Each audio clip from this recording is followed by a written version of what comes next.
So thanks so much. Jeff's definitely a hard act to follow. I was thinking, and when I was listening to his talk, I should have had a narrative sandwich when I was coming across the border. I was being interviewed by the young lady at the customs, and she started out with, what's your name, and then a lot of information in the middle, and then I ended up saying I voted for the other person, and she let me through. So what I'd like to thank the organizers for inviting me. I tell people that Southwest Ontario is my favorite place to visit in Canada. I don't get up here enough, but I really like it. I like working with the producers and the people, and always when I have a chance, I kind of fly into Detroit and I kind of drive through that stretch heading east so I can see what's new. And so the last time I was here, the one thing I noticed is that you're a lot like our Midwestern states. There's a big emphasis on wind-powered windmills and stuff like that. So that was something interesting. But what I'd like to talk to you today about is a little bit about some things we've been doing for the last, I'd say 10 years or so. And it was really prompted by estimates that have been coming out of our NOM survey in the U.S. This is a branch of the USDA that kind of tells us how we're doing things. And these were data that pretty much everybody knew, but they were pretty much saying that our sow culling rates are pretty high, okay? And this is data from Ron Ketchum. He manages data records for about 1.5 million sows in Midwestern herds, and so that's roughly close to maybe about 25% of the sows in the U.S. We have just under 7 million sows, give or take a few million sows. And what Ron would tell you in his databases is that when animals are culled out of production on the commercial farms, it's mostly related to breeding-related events. So you can see in this graph, you got a big peak with gilts not being bred, and then first and second parity sows not rebreeding after weaning. And so what I tell people is that if you cumulatively add this together, we have a real problem. It's not a sustainable system for our sow farms in the U.S., I don't think anywhere. And so what I did with these data, let me back up. What I did with these data is I just took Ron's data and assumed if we started with 100 gilts delivered to the farm, much like you would in a commercial sow operation, and then you add those cumulative losses, you would roughly only have close to probably about less than 20% rebreed after the third parity. And this is sort of a bellwether mark for us in the swine industry, at least in the States. Our economists, some at Iowa State, some at Purdue, they suggest that a sow really needs to have at least 3 litters in order to pay back the producer the investment in that sow. So after the third parity, presumably, the sow could become a profit sort of engine, but up to that time, it's paying back on the initial investment. So you can see that situation isn't very conducive for long-term productivity or things like that. So the way I think about sow longevity is maybe a little different. I try to break it down into 3 distinct phases. I call it the functional phase, which this is what most of us focus on. It's after the sow's delivered to the farm, how well she's bred, how well she's fed during lactation and things like that. And it's no one's questioned that that's a very important part of sow longevity. A part that probably hasn't received as much attention is what happens to that sow before she ever gets to the commercial farm during what I call the developmental stage. And that actually begins shortly after conception. And I'll talk a little bit about that. And then the third part of it is when she's actually bred for the first time. And so we're not going to talk much about that today, but there's been a lot of sort of back and forth about when to breed gilts for the first time. And my bias would be is that if you get both parts correct, the developmental phase and then the functional phase, then when she's bred for the first time becomes less of a factor. Okay? But that's really when you transition from the developmental to the functional phase. So pigs are kind of a very interesting animal. It's sort of like Charles Dickens the tale of two cities. They're the best of the animals and the worst of animals when it comes to productivity. So they're best of animals because they're litter-bearing species. They can produce lots of pigs. But that has a downside, too, especially when you're producing replacement females or even replacement boars. And so I've tried to illustrate this in that slide. If you look at the top panel, you see that on, I think it's your left, you see a sow with a large litter, and you can tell that those piglets are going to grow to a certain size, and then are going to be limited because of uterine capacity. They just can't grow any bigger. So they actually compete. Conversely, the one on your right is a smaller litter, and those pigs can get bigger and grow bigger and have larger pigs born. And so that's a real concern because we know that late in gestation and then shortly after birth, and we'll talk about that in a few minutes, that's when sort of the reproductive machinery of the female is developed. So that's when the female really develops her reproductive engine, the ovary, the uterus, the capabilities, and things like that.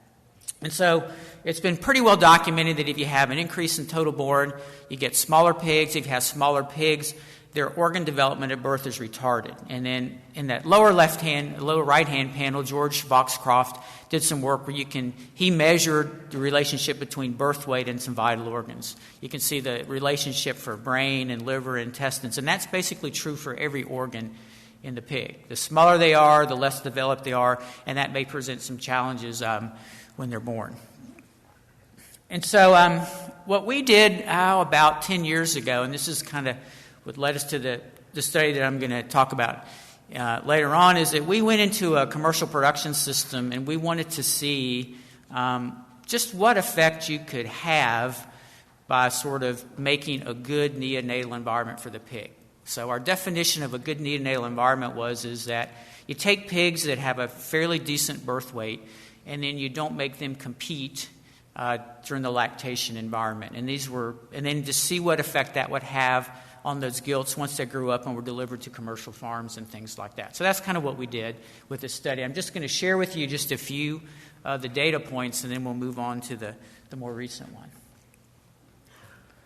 one. So the reason this is important is, and it's really got us thinking about things, and I know we have some genetic companies in the group, and I know they're sponsoring this presentation, and I really appreciate that. But typically what happens in our industry, and I think it happens regardless if you're with a genetic company or do your internal multiplication, you kind of go through this, back up. You go through this scenario where you put a lot of selection in the multiplication on getting really good genetics. And our genetic companies have done a wonderful job in that. You can look at the productivity of our sows today compared when I first started in North Carolina 32 years ago. It's phenomenal, okay? But where we have a challenge is in this grandparent or the lower level of this multiplication scheme. Theoretically, every gilt that's born in that, the goal of that gilt is to be delivered to a commercial sow farm to be a commercial gilt or commercial sow, okay?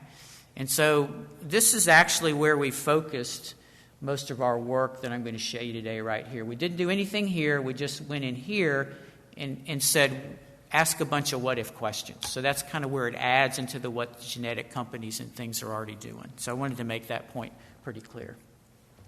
So in this study, we went in and we weighed pigs. In North Carolina, you think weighing pigs would be an easy thing to do, but when you talk to people, they think it's a pain in the rear, so they don't do it.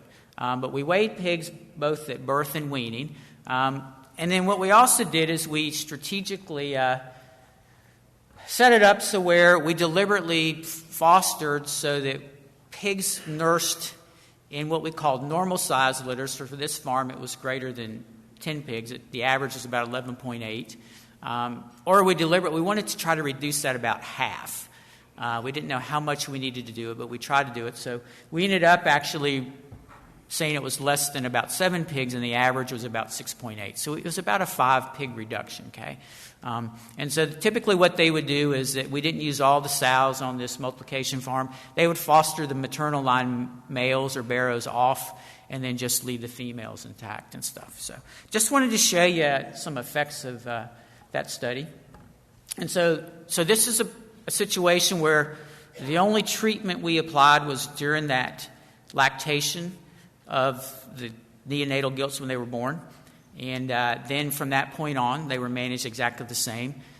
with these gilts went to about, I think they went to 2 different commercial sow farms, and so we had sow farm in the model. But what you can see is that the gilts that were allowed to raise or be reared in a smaller litter compared to a normal size litter, their longevity was better. In fact, after about 6 parities, there were still about 40% in the herd compared to about less than 20%. I think it was about almost 12%.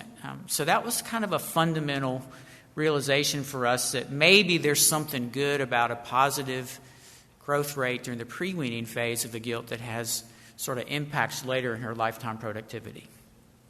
The other thing we did, because I showed you that relationship with birth weight earlier, is we took the range in birth weight that we had from the normal size litters, and so this would be what this multiplication unit normally did. And what we did, we just created 3 populations. We took the mean and plus or minus 1 standard deviation, and so that's the green line here. And then we took sort of the heaviest birth weight gilts, that was about 16% of the population. And then we took the lowest birth weight gilts, and that was another 16% of the population. Okay, so what you can see definitely is these smaller birth weight gilts basically have no reproductive future. Okay, you may be able to use them for other things, but they just don't have the reproductive machinery to function very well. And you can see the really dramatic drop-off from, they were bred, they came into heat and got them bred, so kudos to the people on the commercial farms, but just a very, very low percentage of them actually farrowed.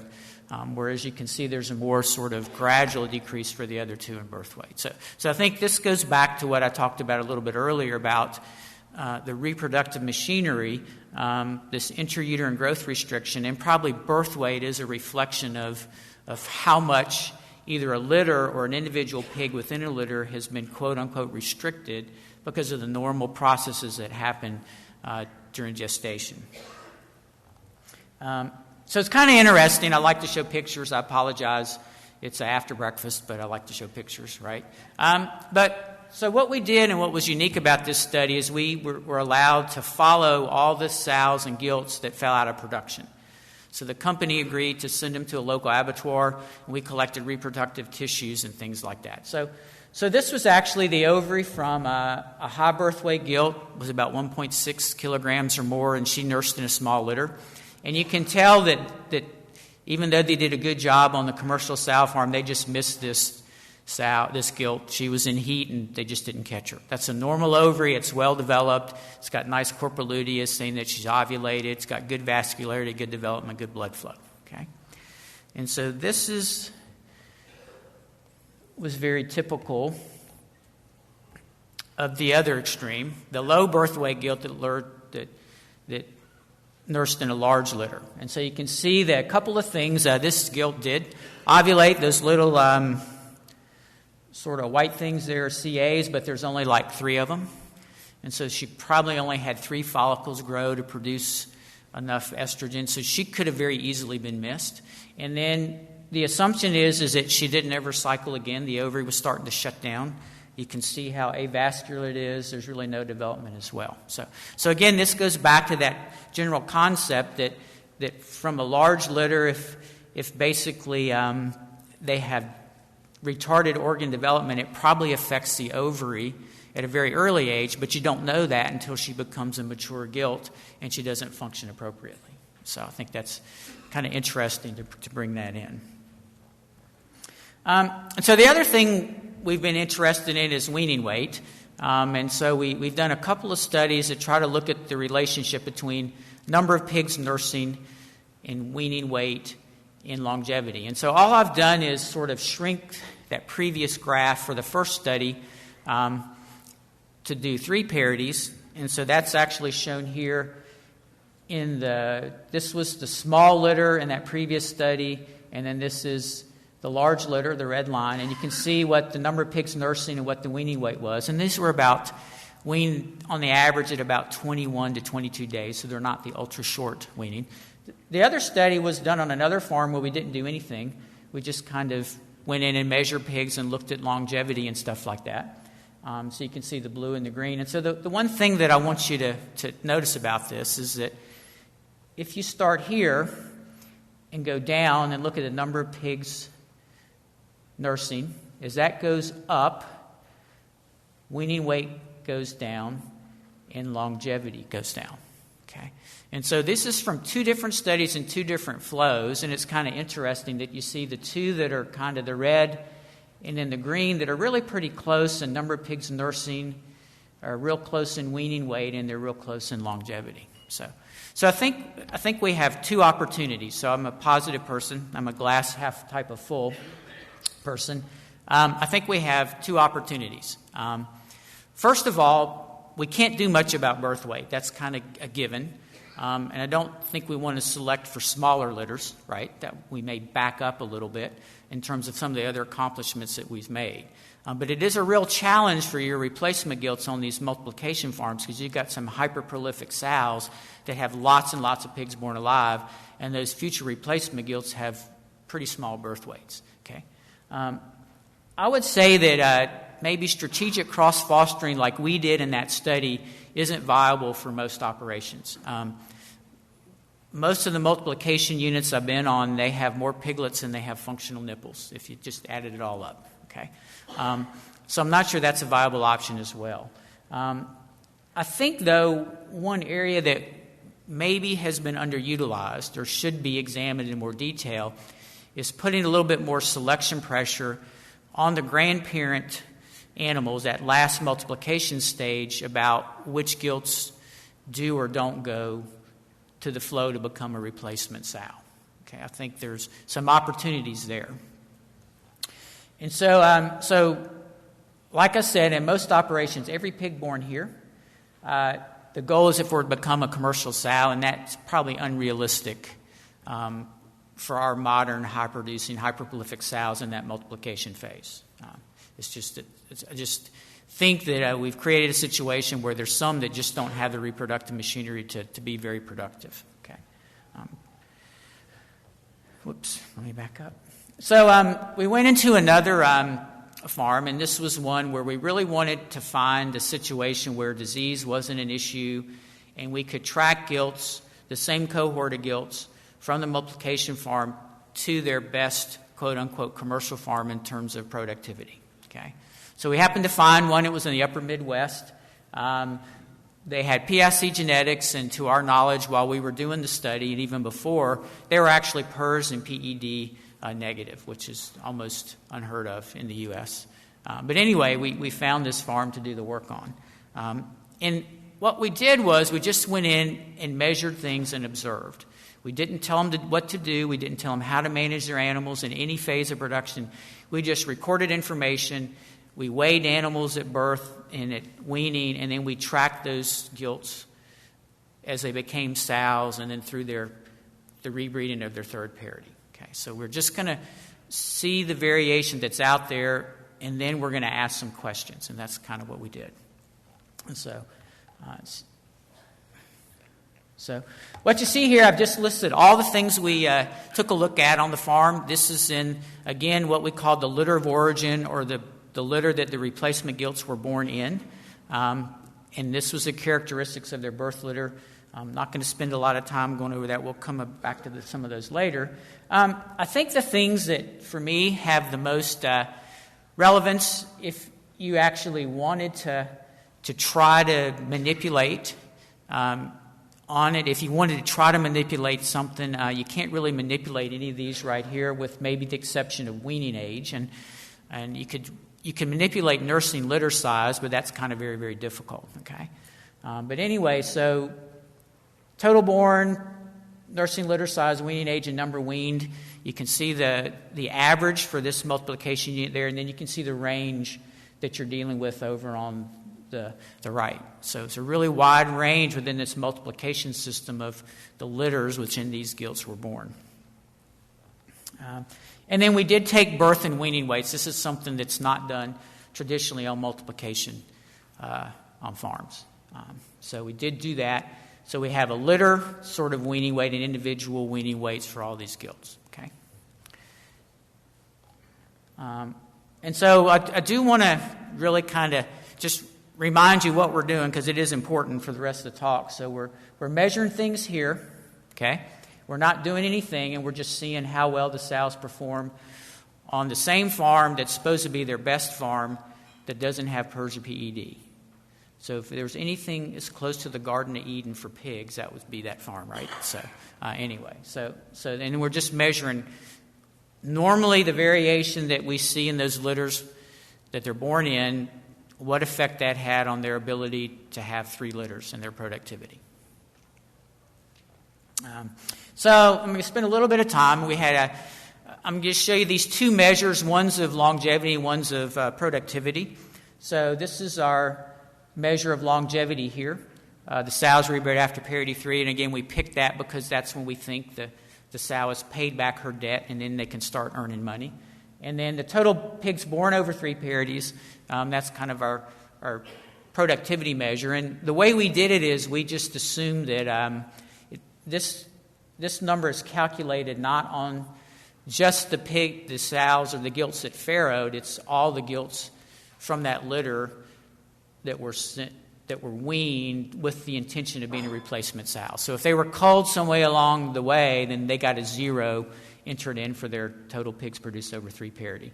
Just as if they actually never were made it to the commercial farm, they got a 0 for being rebred after 3 parities. So that's kind of the way we measured it. So just to give you an idea, the range for this number was 0 to 100%. So there's some litters that all the gilts from that litter had 3 parities. And the range here was 0 to, I think it was like 64 over 3 parities. That was just total born. So which is really, we had one litter that the gilts averaged sort of 20 pigs sort of born alive, roughly. 40 total pigs born over those 3 parities and stuff, which is just phenomenal as a commercial sow. Okay. So then the way this looks at is it shows you the proportion of the variation that's due to these traits. Okay, so these are actually the traits you can measure. Okay, so you can kind of think about it as if I wanted to pick one thing to try to manipulate, what effect would it have on this overall variation that I saw? Okay, so we're just going to sort of add them. And what I've done is I kept them in the same order, and then I've tried to show you the relative difference as you go from longevity traits versus productivity traits. So you see that total born, really, really high here for sows rebred after parity 3, and then pig nursing has a lot of variation, and the litter weaning weight isn't so much. And then you go here, with total pigs born over 3 parities, the litter weaning weight or the weaning age becomes a bigger source of variation. Okay, so what does all this mean? This is all great and good. I think that's a total, if you add all those things up, of 47%, and then the other is 52%. Okay, so what this means, and if I give you one take-home message today, this is what it should be. Okay, of the variation you see here in sow longevity and productivity, half of it occurs right here. That's what that data says. So half of the variation you see within a population, if it's like this, in how well the sows rotate through here is due to what happened right here. It probably started back here, but at least we can measure. So 47 to 50% of the variation in lifetime productivity measurements can be attributed to differences or variation in neonatal litter characteristics. Okay, so that's a huge impact. So I tell people, so you can begin to explain why you may go into farms and you think everything is being done really, really well here, but yet the longevity may not be good. And there's a reason for that, and it may be that some of these things are coming into play. But that's a really important take-home message for this. And so it shouldn't surprise you, right? People say, what are the relationships? The relationships are just what we talked about earlier. So if total born goes up, birth weight goes down, organ development goes down, and longevity goes down. Okay, and so that's the classic relationship, and that's what the data said as well. Okay, and same sort of thing. Total pigs go up, total pigs born go up, pigs nursing probably go up. As pig nursing goes up, weaning weight goes down. As weaning weight goes down, you saw what happens with longevity. So there's a biological basis for what we observed, independent of what happens on the commercial farm. So what do we do about it? And I don't know, but I think there's some opportunities. And one way is to think about adding sort of criteria on the litter of origin. Okay, so by the litter of origin, I mean if the litter has this characteristics, these gilts go and develop for replacement sows, and if it doesn't have these characteristics, they go in a market flow. Okay, so at weaning, you don't waste time putting resources into something that may not have much of an opportunity to pay you back by having 3 parities of piglets. So all we did was, once we had this data set, we began to ask some questions, and they're pretty simple questions, but we asked the question, after people do their fostering, what would happen if we compare just the gilts that developed in litters or nursed in litters of less than 14 versus everybody else? Okay, right. So we just sorted the data on that way. The reason we did it is you can see the average for this farm was 14.3. Now, I spent a lot of time the last couple of weeks working with a student, having to study, looking at nursing order and birth order and stuff like that, and so we're really worried about functional nipples on sows. And I'd say 14, if your sow had 14 functional nipples, that would be a good sow, right? I don't know too many sows that have too many more, at least not in the genetics we use in North Carolina. So that was why we picked 14. And just let me show you what the data would say. So these are the characteristics. These are the neonatal little characteristics of those two. And you can see that you can see the numbers there. Birth weight, weaning weight, you can see total born, which is kind of interesting. So you can probably ascertain that on this multiplication farm, they didn't do a whole lot of fostering. And then here's, more importantly, what happens to the commercial sows that nursed in litters of less than 14 or less than 15. Okay, so you see here, everything pretty much is down here is better. In terms of reproductive performance, farrowing rate tended to be a little bit better, but total born and number born alive were the same. So what that's telling us is that really where you get most of your advantage is the sows staying in production longer. It's not that they're producing more at each parity, but they stay in production longer. Okay, and this is a pretty big difference here. This is total pigs born over 3 parities. This is live pigs born over 3 parities. Remember, if a sow didn't produce any pigs, we factor that into 0 to get a real sort of estimate of the effect. I want you to pay particular attention to this right here, that's 21.6% here. If you remember what I showed you in Ketchum's data, what we hypothesized, right? So if I take 100 gilts and use the current U.S. averages, then after the third sort of parity, we'd be down right about 20%. And let me back up. You can see that right here, it's pretty close, right? So that probably describes most of our multiplication farms.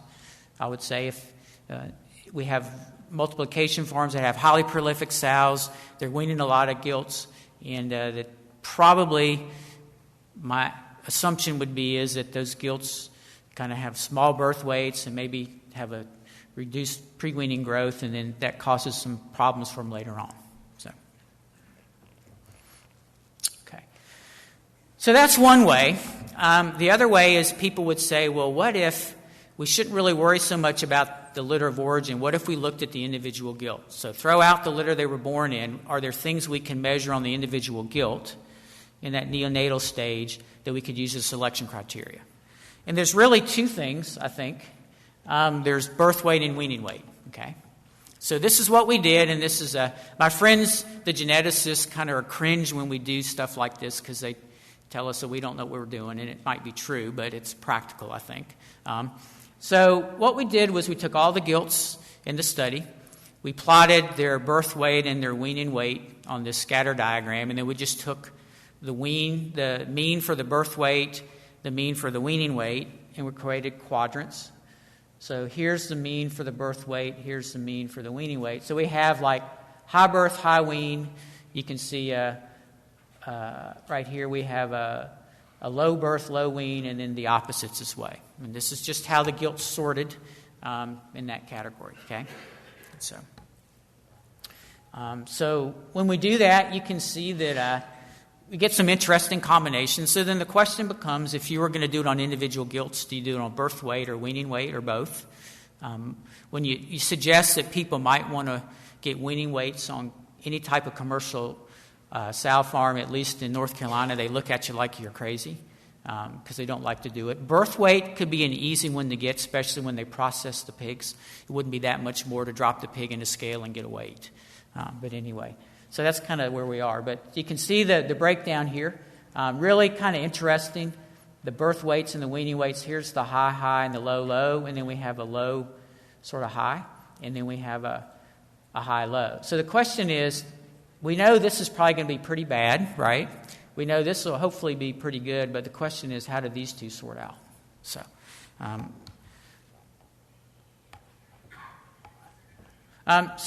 what I'd show you is, don't worry, these are the characteristics of the litter of origin of the pigs, and I'm not going to spend a lot of time. What I would point out is that when we sorted the gilts on the individual basis, here and here, you can see that the nursing litter size and the number weaned were basically the same. So what it suggests is that there may be some confounding, but probably what we're mostly looking at are the individual characteristics of the gilts. Okay, so realize that there are probably some in each of these categories that were nursed in a small litter and a large litter, and there's some with other things as well. So that was kind of important for us from a practical standpoint as well. So here's the interesting data. I won't spend a lot of time on it, but you see this same sort of trend. There really wasn't any difference in reproductive performance of those commercial sows. So farrowing rates, number born alive, and total born are basically the same. But where you get your advantage is that you have more sows stay in production longer, okay, if you sort by weight. It's a little bit easier to see in this one, so I just put it up there. So you see that you have your high birth weight, high weaning weight, had the most total pigs, and then had 40% of the sows being rebred after parity 3. What was really interesting to us is that at least in this data set, the ones that had a high birth weight that didn't grow very well at weaning were very comparable to the ones with a high birth weight.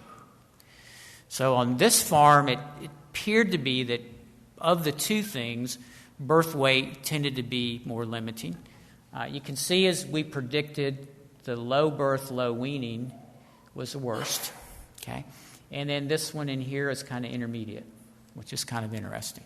So what's really scary, I think, if this, obviously there's more, we need to go back and collect more data and maybe sort of do something better than take the means. But what's scary here is that even the pigs that are born with a pretty small birth weight that grew really, really well never achieved the level here of the ones that were born with a large birth weight and didn't grow very well. So now we're assuming these relationships are linear, and they're probably not. There's probably like a linear portion and then a portion where both of those can increase and you don't get much advantage and stuff, and we don't know where those are. So the question is, you basically don't want these, okay? You really don't want those. There's very limited value in trying to develop those as replacement gilts to become commercial sows. That's a bad investment, right? It's a long-term investment, and that's a bad one. The question mark is what to do about these, and I'm not sure what to do. I think this may be herd-specific or flow-specific.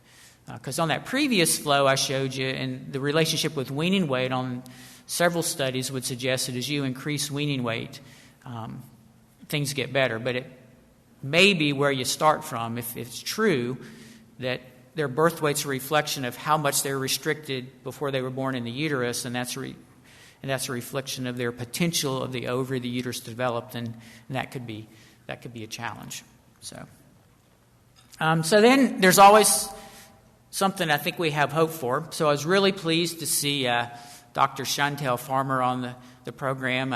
She's one of my most favorite people in the world. I've known her for a long time, and she's also probably, in my opinion, the best porcine lactational physiologist. So you're very fortunate to have her here in Canada. And then, so it's that was unsolicited, by the way. But anyway, so there was this concept that's been around for a while. It's called the Lacterkin hypothesis, and what it just says is colostrum. We all know how important colostrum is for passive immunity and piglet growth and survival, but for a future reproductive animal, it actually may be even more important. And there may be things in the colostrum that help program the early development of the reproductive tract. And so Skip Bartol and Carol Bagnell, they're two of my colleagues that work in the States. They've done more work with this with any. And what they've done is they've actually weaned pigs at birth and fed some of them milk replacer and let some of them have colostrum. And they've gone in later to see how the reproductive tract develops. And if they don't get colostrum, there's some real problems and stuff. So in all of our studies, I just want you to say is that we have no measure of colostrum intake. We really don't. No measure of colostrum intake at all. So to summarize real quickly, it's about 50% of the variation I think we see in lifetime longevity and productivity probably we can attribute in our data sets to what happens from birth to weaning of that future replacement gilt. I think people really need to consider putting selection criteria in place at that last stage of the multiplication to grandparent. If you don't want to do that, the difficult thing of all this is connecting your neonatal variables with what happens to that commercial sow. If you talk to most people in a production system, they go to two different flows. They have commercial sow data and multiplication data, but they don't have both. So somebody in your system has to put the two together. Okay. And then if you can't do it, there's a lot of emphasis on colostrum management, and that's, if you can't do it, that may have to become a must on these multiplication farms that produce our replacement sows with highly prolific sows, with the piglets with really low birth weight. That may have to become a must, at least in the States. And then putting the implementation things at the multiplication level does work. I just want to show you, remember this graph right here? So after we did this study in this flow, they put in a situation where they eliminated all gilts with a 1.1 or 2.2 kilogram birth weight. Those didn't go into the production flow at all. They just went to the market flow. Okay, they didn't become replacement animals. And then this is what happened. So this on this farm, these are the one for the really heavy ones. This is the farm kind of with the light ones. And then once they eliminated these, this is where it kind of moved up here. So it's not here yet, but it's a big part of it. So just putting that in jumped that farm up about sort of 10 percentage points, 20 percentage points on longevity. So, and lastly, I can't do it by myself. I've been blessed with lots of good students. In fact, the second most thing that I like working with pigs is working with students and trying to convince them that that's what they want to do for the rest of their career. So that's all I have. I appreciate your attention. Thanks very much.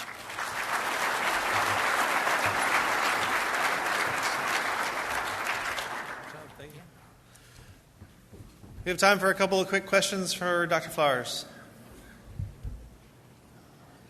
While you guys think of one, I have one. Okay. I noticed in your slides you had a lot of data about parity retention, gilt retention to parity 3, 4, 5, 6. Yeah. And I noticed it was really low. What is an acceptable level of retention for gilts up to parity 3, in your opinion? So I would say 100%, right? I'm just teasing right now. No, I think the highest we've seen on commercial farms in the range. So the highest we've seen is about 85%, and so I think that's probably pretty good. I don't know. We can get much better than that. Share the microphone. Oh, I'm sorry. We got to share. Oh, sorry. So the question was, what's an acceptable level for retention through parity 3 for gilt? So I showed you data that was pretty low. It was all in the 40s and 50s and stuff, and that's our industry in the States. I would say that the highest we've ever seen without doing much manipulation that can be consistently repeated is about 80 to 85%. And so the characteristics of those farms is kind of interesting. They tend to have smaller commercial sow units So instead of the 2,400 or 5,000, they're more like the 1,200 to 1,000. They tend to have lower employee turnover on the farm. And then that multiplication flow, they deliver their gilts to the commercial farms when they're pretty heavy weights. So there would be about, I'm doing my math, sorry, about 145 to 150 kilos when they were delivered to the commercial farm. So they're probably already mature in the multiplication flow, and they're breeding them on their second detected heat, which is probably their third or fourth post-pubertal heat and stuff like that. Thank you. Mike, you have a question? Yeah, I just have a question about your wean weight on your high litter size, high birth weight.